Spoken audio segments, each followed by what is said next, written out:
with people that you may have, not had And been your on good chosen relations family with. as well, right? Exactly, your Yeah. chosen family, everything about, your sort of elective community. I mean, whoever you're living with, because that will become very important. Your network would be Yeah. everything. The real network, not a fake network, not a Facebook network, but the network of people that you can count on and Real count people. on you. Exactly. And if you don't have one, find one. Generate one. Reputation matters in a fourth turning. And by the way, conventional values come back in a fourth turning. Look at any fourth turning. The songs that become popular, the movies, they're corny, they're schmaltzy, they're reaffirming. No one's transgressing anymore in a fourth turning. There's no benefit in that. No one gives a damn about all that stuff anymore, right? And so if you look at the kinds of movies that were big in the late 30s or certainly during World War II, and art itself, culture transforms into propaganda. Hollywood moved to Washington during World War II. Yeah. I mean, everyone needed to make something that was for the cause. We all became used to that. So this is something, millennials, by the way, are well primed for that. Yes. They all understand art for the cause, Yes. right? So this is also important. And I think also one other thing is, and this is very important for all the Xers out there, you need to get back in touch with the official community, authorities in your area, who the politicians are, who actually is on the committees that actually create the regulations that affect your industry. One thing that's very important in every fourth turning is being able to influence and talk to the people that are redrafting and re-legislating all of the laws and regulations going to reshape your industry. All the way down to the school boards. Yeah. Right? Yeah, well, we've seen that recently, right? But you need to know, because politics can reshape your world overnight in a fourth turning. You need to be connected. And I know a lot of Xers say, I hate politics. I hate all those guys. I mean, everything they do is just, ruins everything, certainly in my life. But this is survival. Think about it that way. So just think of it as an extra survival code. So who you know Yeah. is pretty critical. Who you have a relationship is really Exactly. critical. Exactly.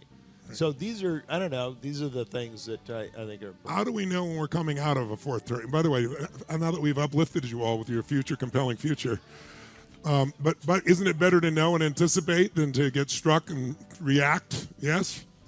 So the question is, what follows a fourth turning is a new awakening, a new time, a new springtime, Yeah. right? A new high, new a new high. optimism. How do we know when we've turned the corner out of this fourth turning that we're in right now? That will be like a flat. You will know. You know why? Because every fourth turning, its final climax, is absolutely history changing. So toward the end of the fourth turnings can sometimes build, like the 30s did, like this one is. It's building, right? It's this crescendo of interest. And by the way, every election today is a national election. So this isn't like the 1990s when you could just be a kind of a flaky third party candidate or so, and just sort of a no.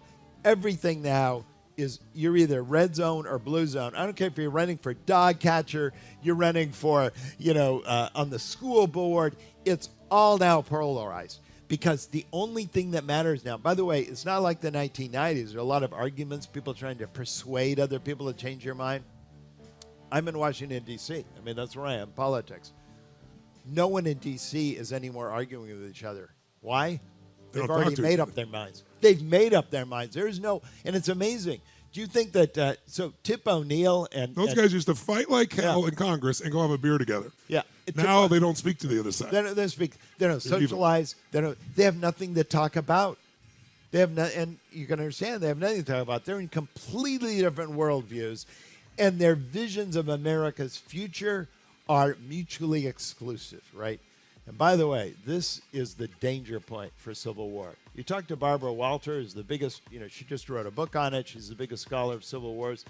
And she goes around the world. I mean, she went to Rwanda. She went to Cambodia. She's been to certainly all around, all the stands, and then down in Africa and so on. She says no one ever sees it coming.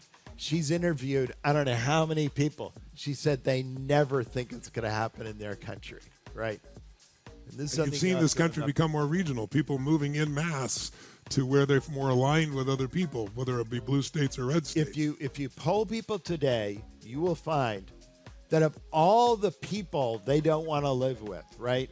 This is more than living with next to someone of another religion, another race, another. It doesn't matter what about, but I don't want to live with a person politically the opposite of I am, because I just will not be able to get along with that person. So this is the level of polarization. And again, if you don't know history, you don't know where we've been. Go back and read about the 1850s, how all of America became separated. The churches in America separated in the late 1840s. And then suddenly the national political parties died. I mean, first it was the Whig Party that went out in the early 1850s. In 1858, it was the Democratic Party that basically disintegrated. So by 1860, you just simply had purely regional parties. And that was before the Civil War started. So think about it. This is happening. We see this happening, this possibility. Now, the other possibility is external conflict. We see that rising as well, given all these new populous nations around the world. And, you know, they're all, by the way, run with post-crisis leaders like Xi Jinping and Narendra Modi. They're all born after, these are great champions, right? So the possibility of global conflict is also rising. Now, which will it be? It could be totally one, totally the other, or sometimes a little of both. American Revolution is a little of both. We were fighting Americans against Britain, but it was also Americans against Americans at the same time. The loyalists versus the revolutionaries. The 1930s had a strong, almost Civil War component. I mean, the 1930s are terrible. I mean, cities were full of violence, Pinkertons against communists and socialists, you know, on the unions, particularly when you had the sit-down strikes in the late 50s. By the way, back then, Republicans could truthfully claim that young adults were card-carrying communists and socialists. They really were. They were joining the Communist and Socialist Party during the Great Depression, and they could truthfully, you know, claim that the other side, once it captured government, would try to reshape the country, which it did with the New Deal. So any of you complain about millennials, it could have been worse. You could have had young GIs, you know, and they did. A lot of them joined, you know, strong leftists. So after a crisis, there's usually, you know, in the summertime, the awakening, there's a cultural change. After a crisis, there is a change worldwide, the structure, how the world relates to each other. What do you see? What is your view of where we are and where we're heading? What's the timeline of these things that you're seeing? And what makes